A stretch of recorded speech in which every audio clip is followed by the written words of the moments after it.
I can hardly believe I'm in this situation. I'm not sure where to begin. My fiancée and I have been together for 5 years. I'm in my early 40s, and she's in her early 30s. We're scheduled to get married this summer. Our love remains as strong as it was in the first few months of our relationship. We initially met at work, where we were colleagues in different departments. Our solid and respectful friendship eventually blossomed into something more. Throughout our time together, we've been genuinely happy.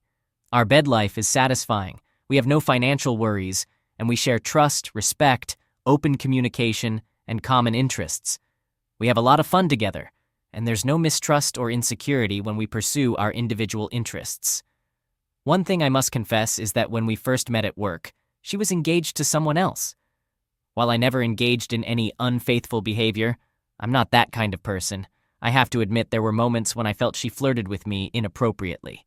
Fast forward to this past September, with COVID more under control in our area. We hosted a small dinner party for 3 other couples on a Saturday night. My fiancé, who enjoys hosting such events, insisted on assigning seating at the table for everyone. She sat between one of her close female friends and the friend's husband, whom I'll call Bob. During the meal, as I moved between the kitchen and the dining area while everyone chatted happily and enjoyed some drinks, I caught what seemed like an odd sight when I glanced back at my fiancé and Bob. It appeared as if they were holding hands under the table. I looked away, rubbed my eyes, and when I looked back, they were not doing that anymore. But it was one of those moments when it's like discovering a break-in at your house.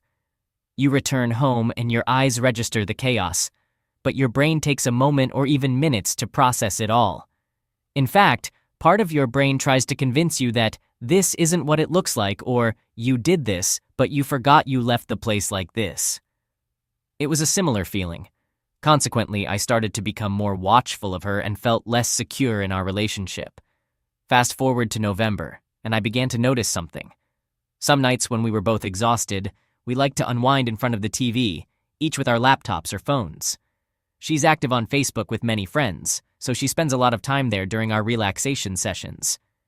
However, starting in November and continuing to the present day, I noticed that she positioned herself just subtly enough so that I couldn't see her screen. It was a subtle change, but I don't think I was imagining it, as we used to be able to see each other's screens when sitting on the couch together before this. I considered inviting Bob and his wife to our planned January vacation. However, I dislike Bob, and a lingering feeling of unease made me hesitant. But since I couldn't provide solid reasons for excluding them, my fiancé grew frustrated with me. In any case, due to circumstances like COVID, we ended up having to cancel the holiday. After reading many threads here, I realize I'm fortunate in some ways because we're not married, have no kids, and I lack concrete evidence of anything going on. However, my intuition is on high alert, though not at a critical level yet. I'm starting to feel ashamed of how much this emerging obsession is affecting my life. Here's where I need input. Should I consider taking steps to essentially spy on her? This could involve hiring a private investigator, using a voice-activated recorder in her car, or, which I see as a major violation of boundaries, attempting to access her various devices. I'll conclude this as I began it. I can't believe I'm in this situation. Update. Before I clarify further, it's essential to mention that I registered here about a month ago. I wrote my initial post sometime before that, as it felt good to get my thoughts out at the time. However, a significant change has occurred between then and now, particularly in our bed life. The frequency of our closeness has subtly decreased, which isn't inherently problematic, as relationships have their ups and downs. What stood out was an incident about a week ago that prompted me to return here and gather the courage to post. After we just had closeness, I suddenly realized that my fiancé had approached our bed life differently than usual, not just on that occasion, but perhaps the previous 2, 3 times as well. So, without much forethought, I commented, "Hey, there's something different about the way you've been close with me." What struck me as odd was A, she appeared startled, B, she denied it initially, but then C, the next day she said, "I think you're imagining it, and besides, it's okay to change things up in that department once in a while, don't you think?" What's frustrating is that if I hadn't noticed the possible hand-holding incident, I probably wouldn't have been bothered or suspicious by subsequent clues. answers, and questions. I'd prefer to gather evidence rather than confront the issue. Confrontation without solid proof isn't my style. It's not entirely that I don't trust her, but my gut is telling me to be very concerned. My intuition is rarely wrong. Editing. Where should I position the voice-activated recorder? Your point about the short-term cost of hiring a private investigator versus the potential expenses of a messy divorce makes sense. Additionally, I earn twice as much as she does. Unfortunately, I wouldn't have any luck contacting her previous fiancé because he unfairly placed more blame on me than her for their breakup. That's entirely inaccurate, but he wouldn't be a trustworthy or reliable source. Thankfully, we're renters for now, but we plan to purchase our own property by Christmas of this year. Real estate in our city is outrageously expensive, so we've been taking it slow. While we currently live together, it's a situation that could be easily terminated, and we no longer work at the same place. Yes, sadly, she's had her phone glued to her for months now. I honestly can't recall the last time I saw it lying around. This detail troubles me deeply, as does my blindness to what it might signify. Editing, Part 2. I should mention that I've started the investigative process in several ways. Additionally, I have a business trip out of town scheduled for the weekend after Easter, providing a natural opportunity to observe her actions in my absence. Quick update. I've hired a private investigator and they begin their work tomorrow. I've realized that I can't wait for 2.5 weeks to ease my conscience. So, last night, I had a heart-to-heart with my oldest and closest friend. He's now aware of what I'm going through, and I'm flying out to his city tomorrow evening for an extended weekend there. I've informed my fiancée about the trip, and her emotional response seemed oddly mixed. Regardless, if something is amiss, it may become apparent during this opportunity. At this point, I've decided against using a voice-activated recorder. With the wedding set for September, we haven't invested a significant amount of money in it yet, and what we have spent can likely be recovered. For example, refundable deposits. In other words, this won't turn into a messy legal or financial situation. If she's cheating, I'll quietly exit the relationship without causing a scene. The potential trauma of discovering her infidelity is already overwhelming, and I don't need to hear her exchanging sweet nothings with another man. Furthermore, as some of you have gently suggested, this situation has altered my perception of her, and it has shed light on potentially larger issues in the relationship, even without infidelity. I just met with the private investigator. She's indeed cheating on me with the individual I mentioned. I'm in shock and utterly devastated. On Friday night, he stayed overnight at our place with her and didn't leave until the next morning. On Saturday night, for some reason, they stayed in a hotel until the following morning. The private investigator has provided time-stamped photographic evidence. I'm too numb to write any further. Update. It's been quite a day.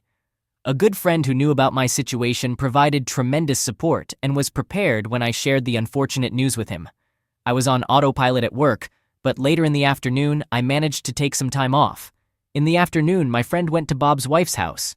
The other betrayed spouse, I apologize for my slow understanding of the acronyms here. He rang the doorbell and personally handed her the photos of my fiancé and Bob. These photos are time-stamped and explicit, leaving no doubt about what was happening. Perhaps the most troubling one is from the hotel, where they were kissing at dinner and then the next morning sharing a kiss goodbye in the parking lot. It's baffling how brazen they were. They weren't even in another city. However, the worst one is the first photo from Friday night when Bob arrived at my place. Since we live in a duplex, she had to open the front door to let him in. The photo captures the pure, joyous excitement in her eyes, a moment I'll never forget for as long as I live. About an hour later, my friend went to my place after delivering the photos to the other betrayed spouse. He handed my fiancée a package I had prepared for her. Inside were the photos and a simple note from me. I expressed that my future goodwill toward her, not in person but in my mind, would depend on her willingness to come clean about the whole truth. I informed her that our relationship was over and I never want to see her again, let alone think about marriage. I gave her until Thursday afternoon to move out of our place, which I entirely cover financially, and I requested that she leave her engagement ring in a clearly visible spot. Not even 5 minutes before my friend dropped off the package with my fiancé, I missed 2 calls from her. She followed up with several nervous texts asking my whereabouts, why I wasn't answering, and why I wasn't at work. I can only guess that Bob had called her in a panic, perhaps thinking someone was onto him and they could get away with it. After receiving my package, about half an hour passed before more missed calls and texts from her, asking me to call her. Then came a text saying, "It's not what it looks like." Unbelievable. Just before I started typing this, I received 2 very emotional voicemails from her. The first one was nearly unintelligible as she screamed and cried, and in the second, she admitted that she couldn't deny the photo's reality but claimed it was the first and only time they had ever done anything. She suggested that Bob took advantage of her when they got too drunk on Friday, and one thing led to another. I then told a lie, which is unusual for me, but I texted only one thing in response. "I saw you 2 holding hands under the table at our dinner party in September. The same private detective has been gathering evidence for months now. I only asked for the photos from this weekend to make it undeniable. We are finished. However, if you want this to end as amicably as possible, you must do the right thing and A, stop lying, B, stop taking me for a fool, and C, tell the whole truth. I don't actually care what you have to say, but if you don't come clean to me, and thus to yourself, about why you did this, I guarantee you will continue to repeat this destructive cycle for the rest of your life." I haven't received any response at all. I want to express my gratitude for the advice from people here, even those suggesting a more drastic approach like sharing this with her family. However, that's not my style. I know myself well. This situation is and will be profoundly traumatic for me. To survive, I must stay true to who I am. While I appreciate stories of people seeking revenge for infidelity, planning and executing such things is not in my nature. My strength will come from not having an in-person conversation with her about this, permanently ending our engagement, refusing to entertain the possibility of reconciliation, and asking her to vacate our shared space. Lastly, I have to admit a petty thought despite my efforts to remain composed and dignified while writing this. Although Bob is younger than me, somewhere between her age and mine, he is less intelligent, less emotionally sensitive, something I thought she valued. And the ironic part is that I'm objectively much better looking than him. I know it sounds superficial, but it's true. I've often been compared to a well-known British movie star in romantic comedies. This guy, while more muscular, looks like a bulldog. I just can't comprehend it. He and his wife also have 2 young kids, so there's that too. I apologize for not fully addressing various questions some of you have asked this past week, but I feel like I've been navigating from one nightmare to the next. At least now I have the peace of mind that I'm not losing my sanity. I have a therapy session booked for next Tuesday, the earliest available, and I'm staying with my friend. Fortunately, he's single, so I'm not inconveniencing a family. I'm also sorry for the scattered nature of this message, but it reflects the state of my mind. Update. As expected, the past day and a half has been incredibly tough. On Monday night, my now ex-girlfriend figured out where I was staying, came over, and insisted that my friend let her in. He didn't allow her in, and in fact, he had to physically stop her from entering. This led to a barrage of texts and tearful voicemails where she expressed a desire for a second chance and claimed that the past weekend was the only time they had a physical affair. She admitted that it had been an emotional affair since last July, 2020. I chose not to respond to any of her messages, so after a day of attempting to shower me with affection, from Monday afternoon to Tuesday afternoon, her texts turned nastier last night. She asserted that my attempts to break up her relationship with Bob and the other betrayed spouse were ineffective and would fail because the other betrayed spouse understands the value of forgiveness. I find it rather astonishing that she, A, believes she has insight into the other betrayed spouse's mindset, and B, that the other betrayed spouse has already granted such swift forgiveness. Finally, I broke my silence and asked her a simple question. Why? After some hesitation, she essentially conveyed that, because I'm a perfectionist, she stopped feeling like she could freely express herself with me early in our relationship, around the 2-year mark. She claimed that Bob makes her feel secure and protected, and that they can discuss anything. When I pressed her for details on how I hindered open communication, she could only recall minor arguments from the early stages of our relationship, which A, I believed we had resolved, and B, weren't solely related to my perfectionism. Despite everything, she wants us to try again and insists that she's willing to do whatever it takes. She has asked me not to confide in anyone, such as my family or friends, about this because she believes we can fix it. I, however, don't believe her at all. At this point, I feel completely drained of emotions and utterly exhausted. I haven't had a proper night's sleep since Sunday, so I might consider taking some sleeping pills tonight. On a final note, apologies for the disorganization, my self-esteem has taken a severe blow. My emotional and spiritual image of my ex-girlfriend has been shattered, making any future with her impossible. Trust has been irreparably damaged. While I do have some sense of relief that I've avoided a life with someone of such low integrity, I can't help but dwell on physical aspects. I'm plagued by humiliating questions. Did I not satisfy her enough during our intimate moments? Was my physical appearance not to her liking? Did she desire a different body type? Although I have no knowledge of their actions, the mere thought is incredibly distressing. Update. The past week has been absolutely unbelievable. It's as if it flew by in the blink of an eye, yet it felt like an eternity. Wednesday night was a mess. My fiancée called me and adamantly declared that she would not move out under any circumstances. I responded by telling her that she had to, or else I would share the incriminating photos with her family. Harsh words were exchanged between us, and I had a sleepless night. Thursday morning, I received the sweetest text from her, full of apologies for the previous night's altercation. She promised to pack her belongings and spend the weekend at a friend's place, pleading with me not to disclose anything to anyone. She believed we could mend things and make them right. I questioned why I shouldn't reveal the real reason our wedding was off, and she insisted it would ruin any chance of reconciliation. I returned to my place on Thursday night, and it was incredibly difficult to be there.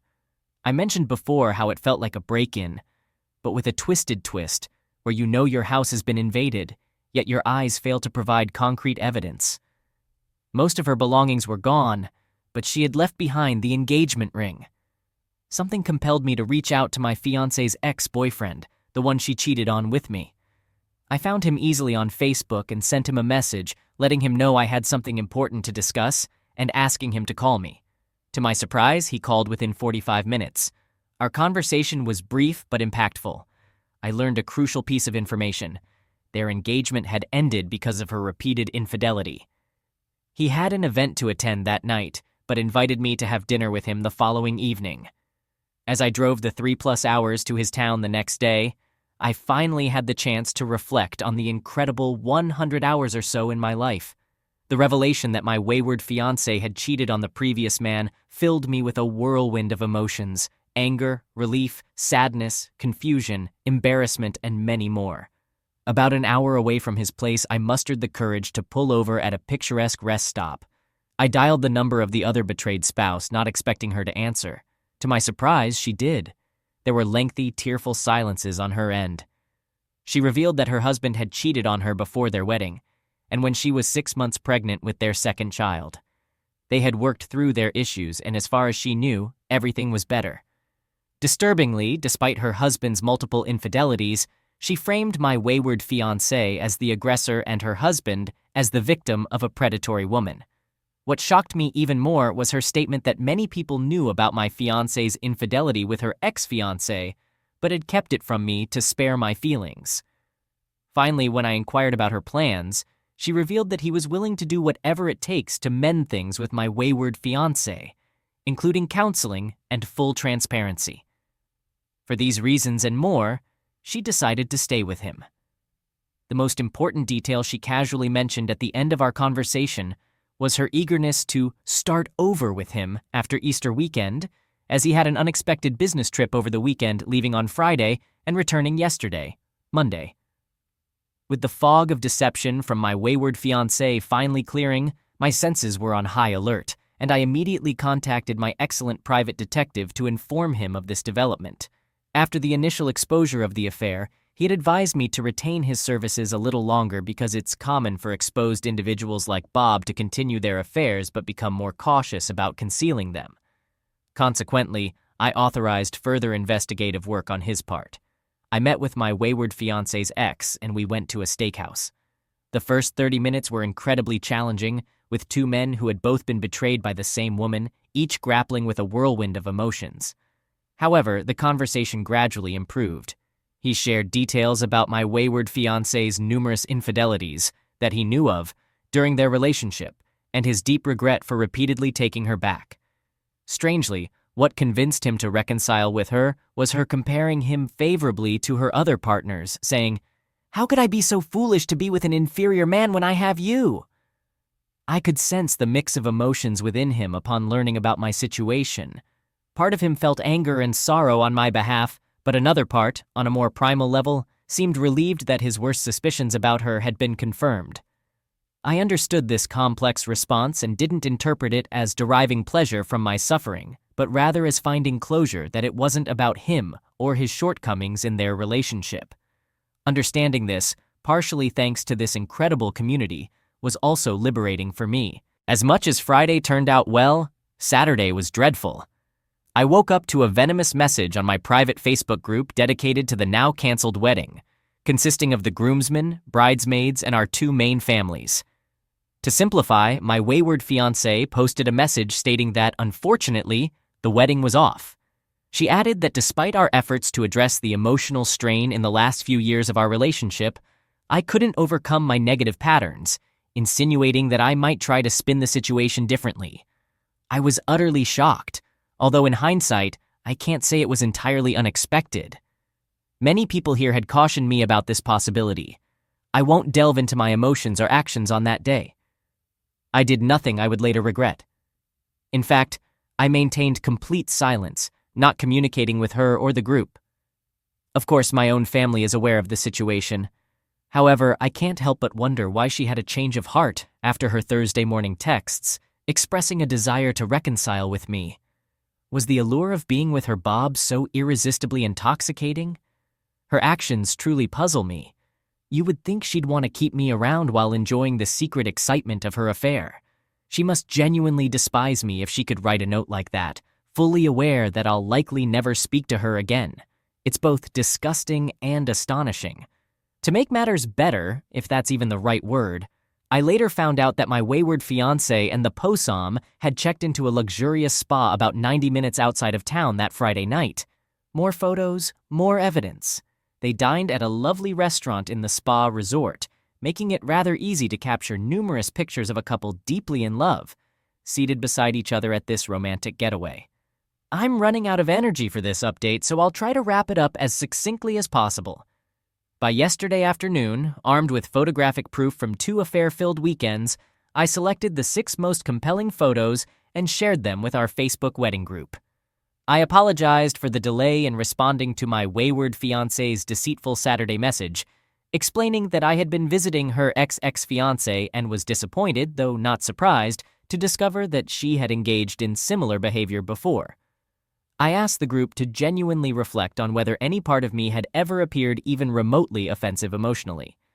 I also inquired whether my wayward fiancé had ever mentioned to any of them, before the affair was exposed, that I was emotionally offensive. I felt that honest answers to these questions, in addition to the damning photos, would reveal the truth. I've received several supportive messages from most members of the group, with the ones from the bridesmaids providing an extra boost of encouragement. Her father has invited me for coffee this week. He holds me in high regard. However, I'm not entirely sure I want to meet him, despite our close relationship.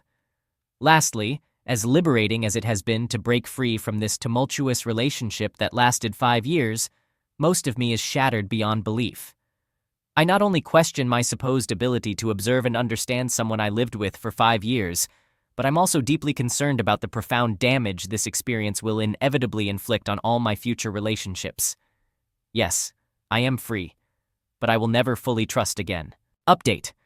I want to address something that many people have inquired about but I haven't mentioned yet.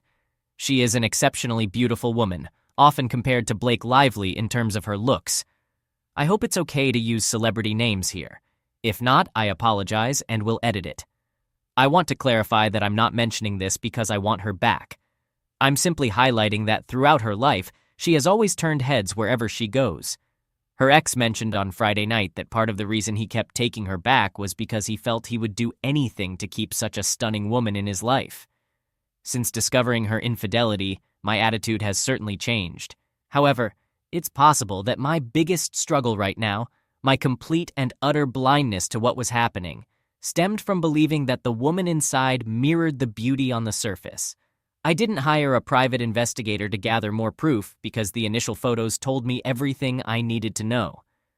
What left me in disbelief was the fact that after all that, both she and he could, within days, continue their affair so openly as if D-Day meant nothing. Part of me had thought that the private investigator might find nothing this past weekend. Those photos shattered any lingering hope that this could be overcome. I appreciate the harsh reality check provided by the additional evidence. I wanted to give her the opportunity to confess to her family and our wedding party on her own terms. Some of our discussions last week indicated that she might take that option. My basic threat of saying, "If you don't tell the truth about why the wedding is off, I will have to be the one to do it," was not some kind of game. Update. I'm currently out of town on a business trip, and now that I'm alone in my hotel room, it feels like the first time in a while that I can breathe and reflect. On Wednesday, I contacted the other betrayed spouse and requested a meeting with her. She said she understood why I wanted to meet and that she didn't want to endure more pain. She's a close friend of one of the bridesmaids who informed her about my Facebook post. I expressed my concern to her about how her husband was continually causing her harm and told her that meeting with me and seeing the photos from the second affair weekend might unexpectedly empower her in the long run. She disagreed. My wayward fiancée has been reaching out through texts, calls, and even emails ever since I posted about her second weekend of infidelity on Facebook.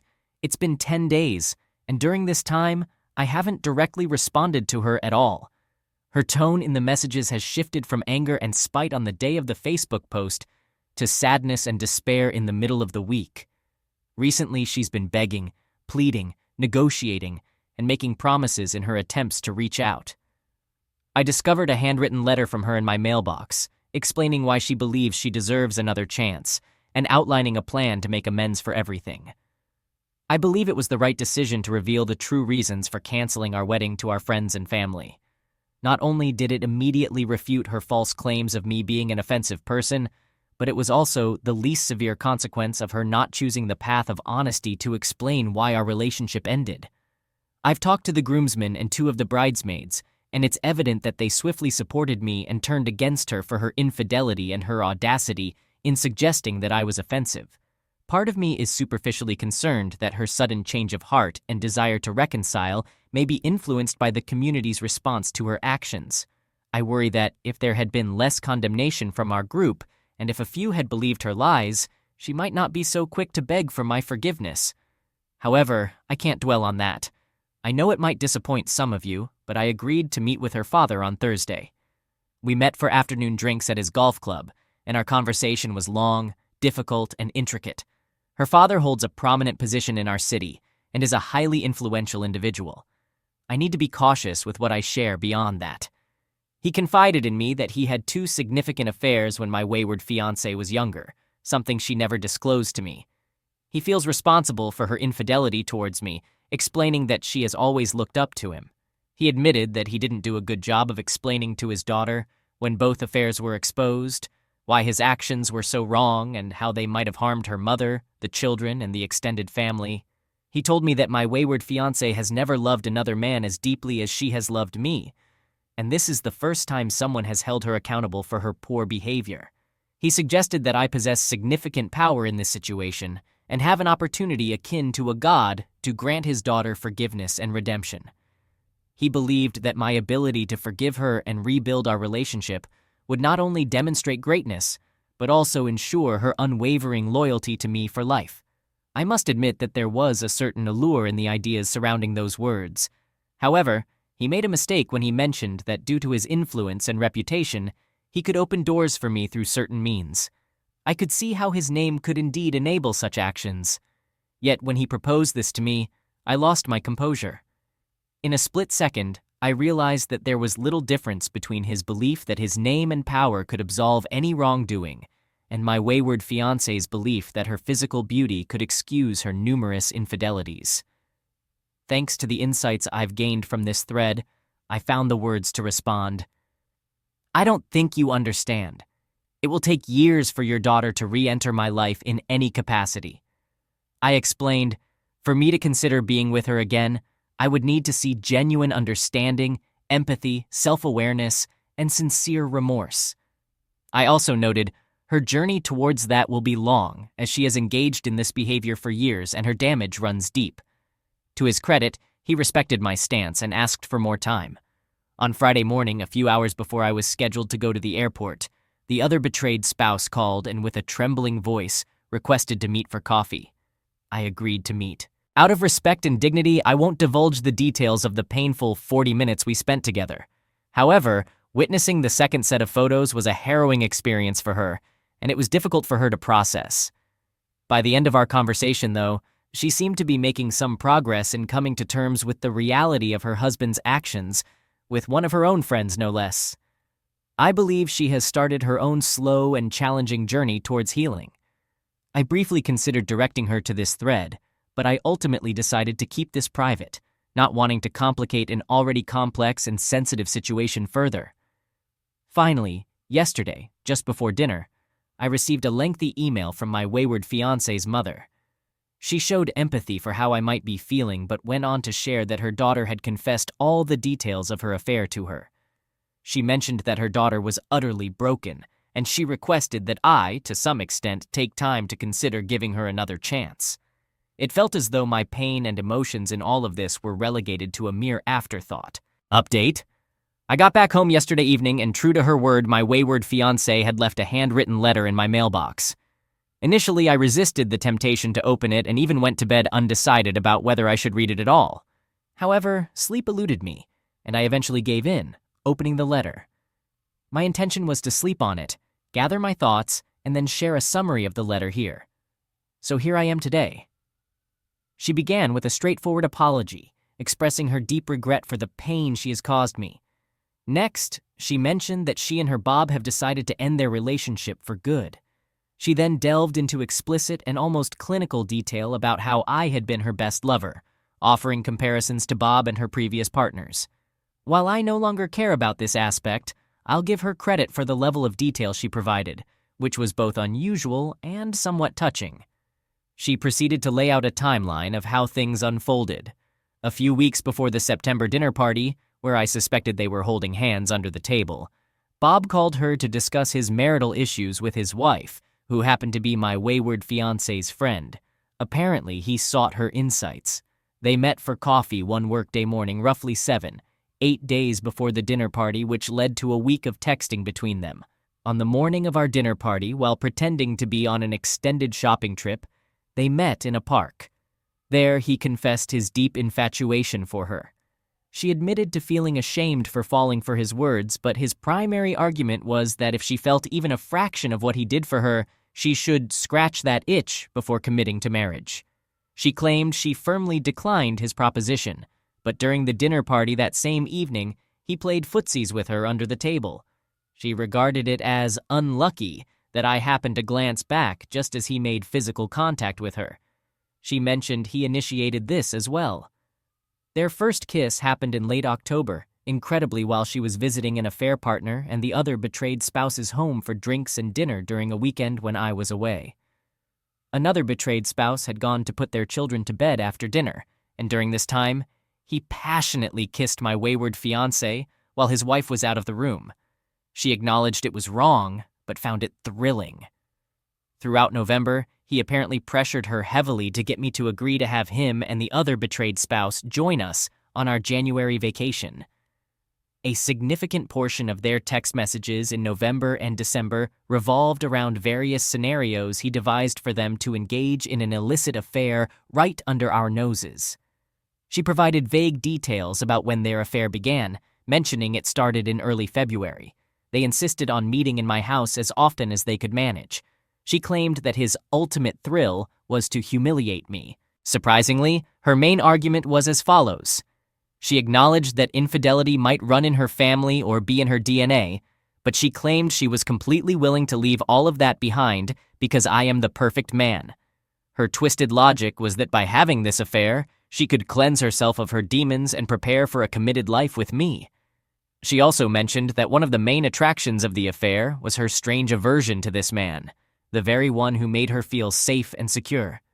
Combined with his desire to humiliate me, She believed her self-disgust for choosing him would finally help her overcome her last temptation to cheat. Additionally, she stated that she would be living with her parents indefinitely. She expressed her intention to undergo therapy for the first time in her life. She promised to write me a monthly letter to update me on her progress. She claimed she wanted to win me back, but only on my terms. She admitted that my decision to cut her off the way I did made her realize how much she truly loves and wants me, and she was devastated by her actions. Regarding her previous comments about emotional offense, she sort of apologized, particularly for their public nature, but she didn't completely retract her statements. Instead, she recalibrated her remarks to suggest that I hold myself and others to too high a moral standard, which she finds suffocating. She acknowledged her admiration for my integrity, but argued that it's impossible to live up to the perfectionist ideals I hold for myself and others. She suggested I reflect on this last comment. Honestly, after reading all of this, I'm too emotionally exhausted to express how I feel. I don't even know which emotions are left or available to me at this point. I'll never be able to see her in the same way again. Perhaps I'm too demanding in my standards, and maybe I need to be more forgiving when it comes to my own flaws and those of others. But there are aspects that still pull me towards her. Rest assured, I will continue to maintain no contact with her. The other betrayed spouse has reached out to me, requesting another coffee meeting this Thursday because our previous coffee chat apparently helped. Update. The community's analysis of my wayward fiancé's letter provided the necessary wake-up call for me to read her words with the insight needed to see through all the nonsense, manipulations, and evasions. My challenge was to retrieve the engagement ring while still maintaining my no-contact stance with my wayward fiancé. So late on Tuesday night, I sent an email to my wayward fiancé's father, expressing my appreciation for his daughter's letter, but explaining that by not returning the ring, she wasn't respecting the boundaries I had set. He responded early the next morning, agreeing with me and suggesting we meet for lunch at an exclusive restaurant. What a family indeed. During the first half of our lunch, we talked about everything but the underlying issue at hand. It was like skirting around a 700-foot iceberg beneath the surface of the conversation. Eventually, though, he produced the ring and returned it to me, but not without some theatrics. He continued to blame himself for his daughter's problems and mentioned her mental health being under great threat due to the shock of being denied something she wants, which apparently is me, for the first time in her life.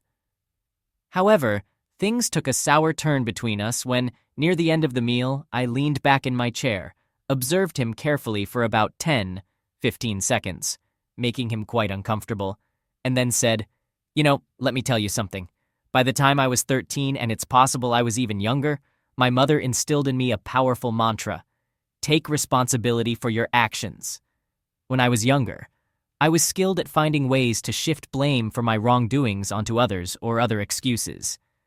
My mother taught me, before I was even in high school, that it is liberating to own up to our mistakes. It's empowering. He appeared torn between anger and embarrassment, and a lengthy silence hung between us. I gently slid a photocopy of his daughter's letter across the table, saying, "I'm sure you haven't read this." It was evident that there was no way he had read the letter in its entirety. He crumpled it up and pushed it back across the table to me. Then, in a sinister tone, he said, "If you can't accept your fiancé's truths at face value, then you two have no hope of reconciling this unfortunate temporary situation." When I looked at him, utterly stunned, and said nothing, he continued, "It would please me to see you two back together. I don't appreciate the way you spoke to me this afternoon, and frankly, I thought you had considerably more class than this, but I'll attribute it to the grief you're experiencing. You need to do the right thing here." So I asked, "And what is that?" He just stared at me for about 5 seconds, said nothing, walked over to pay the bill at the front, and then left. So that man could have been my future father-in-law. But in reality, I had a great coffee meeting with the other betrayed spouse a few hours ago. It was tough because I shared the contents of my wayward fiancé's letter with her, although I chose not to show it to her for various reasons I'm content with. She then proceeded to tell me her husband Bob's version of events, which was quite astonishing. It was essentially my wayward fiancé's letter, but with the blame shifted onto her. He portrayed himself as the victim, while she was the aggressive offender. Oh, and he mentioned that my wayward fiancé justified it all by claiming I'm emotionally offensive. Beyond the shock of that, it became clear from her timeline that the affair had likely started as early as June 2020. Bob had certainly confessed to certain events from around that time, with my wayward fiancé acting as the agent of influence and temptation in each case. After we shared our respective tales from the crypt, something incredible happened. We both began laughing nervously at first, then moved to immature giggling, and finally, we were in fits of laughter. It was a beautiful and cathartic moment. Honestly, it was the most liberating and light-hearted feeling I've experienced in months. She later got a bit teary-eyed, expressing that she didn't know what she was going to do. However, she recognized that he is just as troubled as my wayward fiancé, and she needs to find a way to extricate herself from him somehow. So that's where things stand. Despite the uplifting and empowering experiences of the past 48 hours or so, as I sit here writing this post, I suddenly find myself overwhelmed by sadness, loneliness, and a sense that I may never fully recover from this and may never be able to trust again. One thing is certain, I won't be taking my wayward fiancé back. I'm in the process of drafting a final letter to her, politely asking her to leave my life forever. What a mess. And as I've asked before and will continue to ask, what was all this for? Edit. The following letter was sent yesterday afternoon.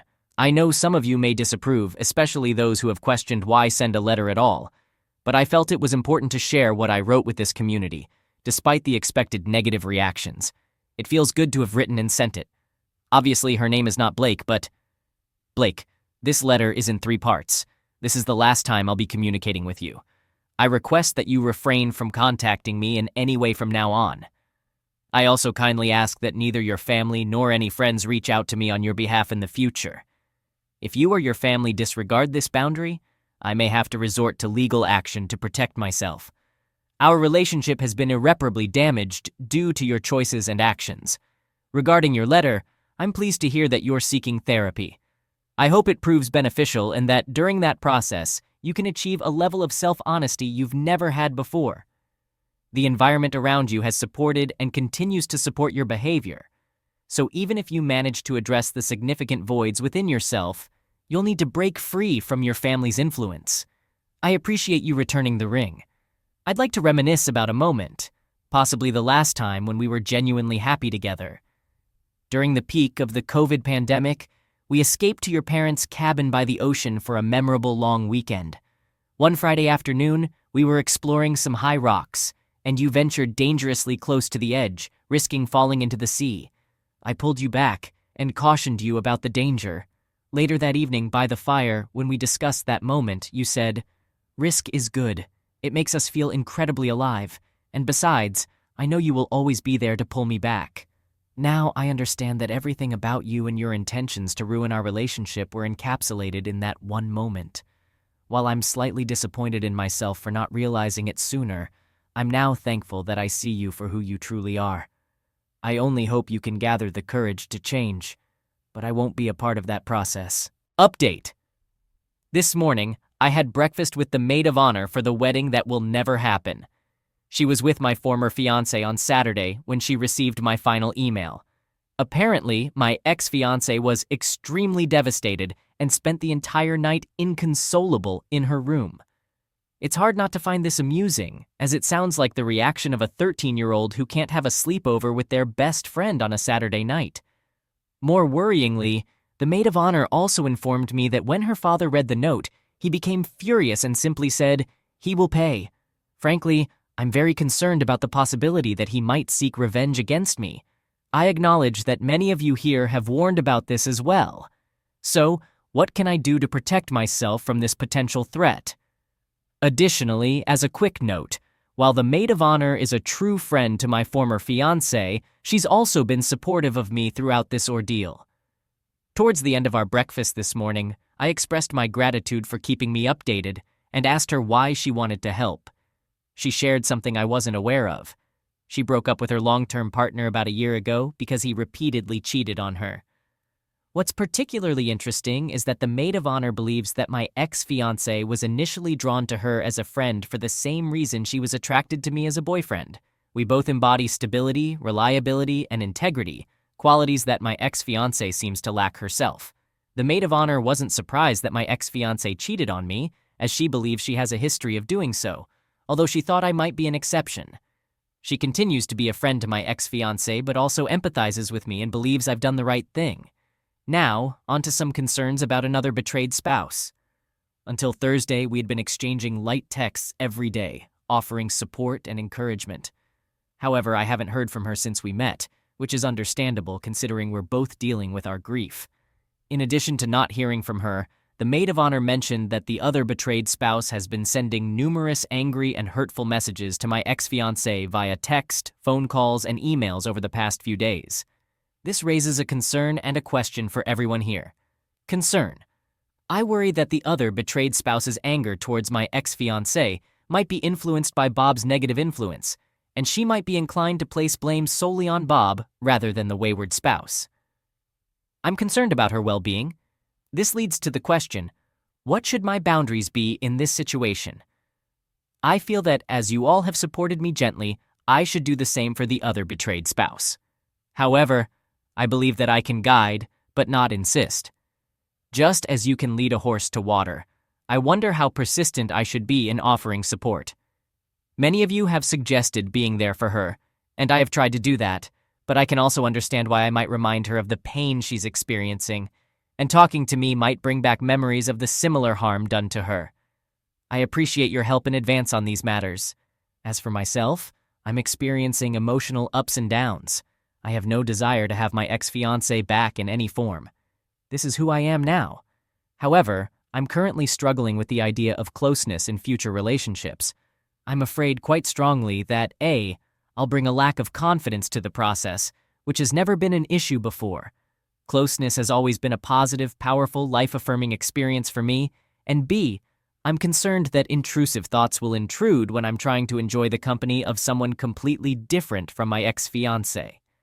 Perhaps these concerns are somewhat irrelevant at this point, since my focus should be on surviving this next period without dwelling on the idea of a new relationship. I apologize for the disorganization of this post. It's more of a mind dump after a crucial meeting with someone deeply involved in this situation from both sides. Best of luck to everyone. Update. This morning, the police called me to let me know that my ex-fiancé, who had previously been unfaithful, has made a false accusation against me. My lawyer is aware that I use this forum and, while acknowledging its positive impact on my mental well-being, has advised me not to discuss any further details until this matter is resolved. Needless to say, this accusation is entirely untrue and I am deeply distressed. Update. It's been quite a draining month. Even though I haven't posted here in a long time, I still lack the energy to provide a detailed account of all the recent events. Here's a concise summary. The good news is that the police investigation didn't last long, only 11 days. My lawyer called me on the first Monday in May to inform me that the police were dropping the case, and that was the end of it. I continued going to work during that week and a half as it helped me stay sane. When I received the good news, it took me a few days to process everything properly. By the end of that week, I decided it would be good for my mental health to take a 5-day staycation. I took Monday through Wednesday off last week. On the Friday when my vacation began, May 7th, I was having a pleasant barbecue in my backyard, sipping wine, and enjoying the evening's coolness when my ex-fiancée suddenly appeared through the side gate. It was surreal to see her. It had been a while. Honestly, she looked like a different person, or rather, I didn't recognize her. It was an odd yet reassuring feeling, making me think that maybe I've been moving on from her more quickly than I realized. She apologized for essentially breaking in but insisted on speaking with me in person. I felt real anger during the first 2/3 of the encounter. First, due to the unavoidable context, her infidelity and how it had shattered our lives. Second, because she was dressed provocatively, seemingly hoping to seduce me, and she was acting very flirtatious, as if we were on our second or third date about to sleep together for the first time. Third, she had violated my personal space, and finally because of what she said. Without explicitly stating it, she suggested that her father had coerced her into making the accusation. She claimed that due to her father's connections with parts of the police force, it was all part of a game to scare me. However, when she realized the consequences for me, she had a change of heart and stated that she had made the accusation while in a deep state of mental distress, almost like a fugue state. To my credit, I managed to remain remarkably calm and did a few things. I conveyed the immense hurt and damage she had caused me and made it clear that I would never truly forgive her.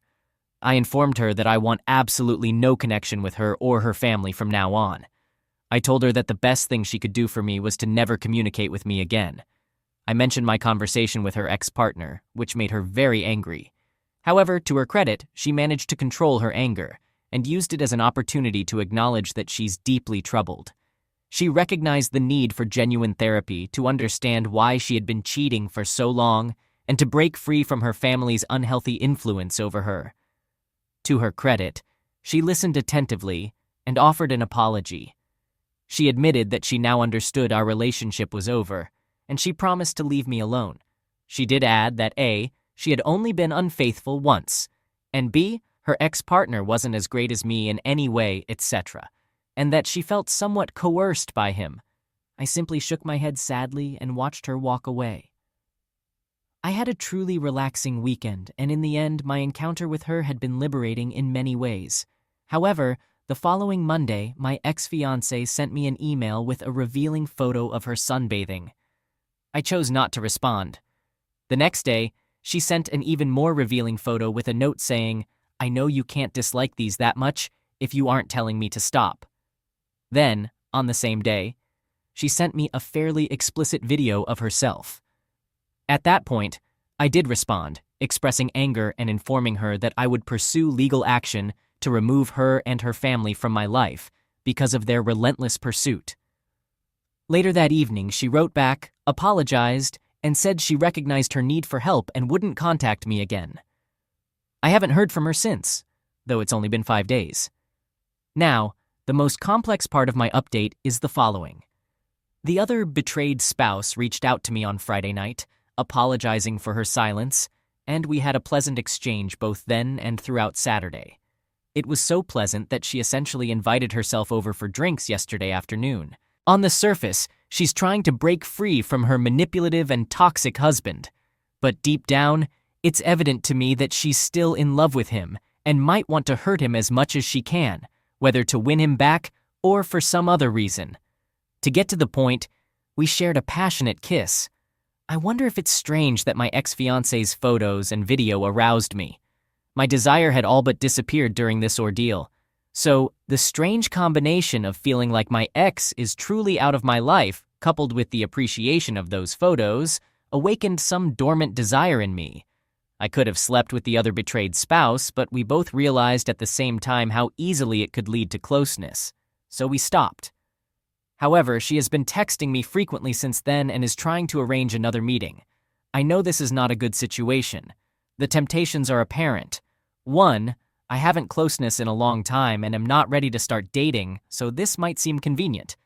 2, a sense of revenge. 3, I feel like I'm one of her few healthy supports.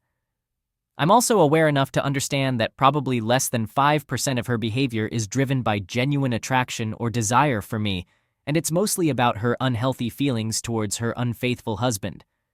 I also realize that if I had closeness with her, it would increase the chances of my ex-fiancé returning to the picture, but in an even more disturbed and obsessive manner. That sums up my entire update. In reality, it might not be as dramatic as some of my previous updates.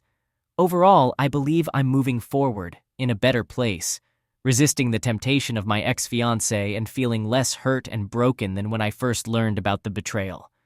However, I do acknowledge that I am damaged, as evidenced by my decision to kiss the other betrayed spouse, and I will continue to seek counseling. Lastly, it was reassuring to check in from time to time and see people's support and care. This place has been truly wonderful for me. I want to express my gratitude for the helpful responses. One of the main reasons I've stayed here and relied on it as my primary source of non-legal advice is that I receive genuinely helpful, sober, and honest guidance in a safe environment. It's like a much-needed reality check for those trying to navigate the aftermath of betrayal. Looking at my actions since my ex-fiancé unexpectedly showed up at my place, it's clear that her visit sent me into a bit of a tailspin. However, I now feel like I've broken free from the effects of the past week or so. I had a productive conversation with my lawyer early this morning. He wasn't pleased with me for even responding to my ex-wayward spouse, but he's relieved that I haven't taken any action with those photos and videos, like forwarding or downloading them. One important point to note, some posters have suggested that I delete all of those emails from her, but my lawyer strongly disagrees. He believes that they constitute clear evidence of ongoing stalking by my ex-fiancée and her family. Indeed, I'm pleased to report that he is taking careful steps to initiate legal action against my ex-fiancée and her family. This legal action is related to their false accusation against me and a well-documented pattern of stalking and intimidation. I've also blocked her on all available platforms. My brother, a truly wonderful person, is arriving on Thursday and will be staying with me for 10 days. It'll be a great opportunity to spend quality time together, especially since he has a busy life as a husband and father. He'll also serve as a sort of moral compass to help me avoid falling into any of the traps that ensnared me last week. On a related note, I just had a productive phone call with the other betrayed spouse. Without any prompting from me, she acknowledged that our brief kiss was inappropriate and driven by a desire for revenge more than anything else. She fully understands why we can't see each other in the near to medium-term future, so that shouldn't be an issue. However, she does want me to be a kind of informal counselor for her over the phone. I gently but firmly explained that I can't take on that role. While she was upset because her previous therapy experiences didn't go well and she views me as a safe person, I emphasized that A, it's unhealthy for me to be her quasi-therapist, B, I need to distance myself from all individuals involved in this tragedy, and C, she should have someone safe ask the more challenging questions to empower herself and, hopefully, break free from her offensive husband. I believe she will respect my request for no contact between us for the next several months because she recognizes the precarious legal situation I was in and doesn't want to jeopardize my safety. Additionally, I have a fortunate piece of information to share. My observant neighbor informed me last week that they saw my ex-fiancé sneaking in the side gate on that Friday night. He is willing to provide a statement about this, and my lawyer believes it's a valuable card to keep in our back pocket, potentially constituting trespass if needed. It feels empowering to take proactive steps against my ex-fiancée and her family. I've felt like a victim throughout this ordeal, and my ultimate goal is not necessarily justice or compensation, but simply to have the father and daughter leave me in peace. Lastly, reflecting on the past 7 days or so, I realize the profound damage I've suffered from all of this. I've been so occupied with taking action and being productive since discovering the infidelities, most of it positive and useful, that I may not have properly begun the grieving process. While part of me yearns for the companionship of a good woman, I understand that it would be unfair and selfish to burden her with my emotional baggage while this damage is still fresh. I do feel quite lonely, though, and I hope my brother's visit will help alleviate some of that loneliness.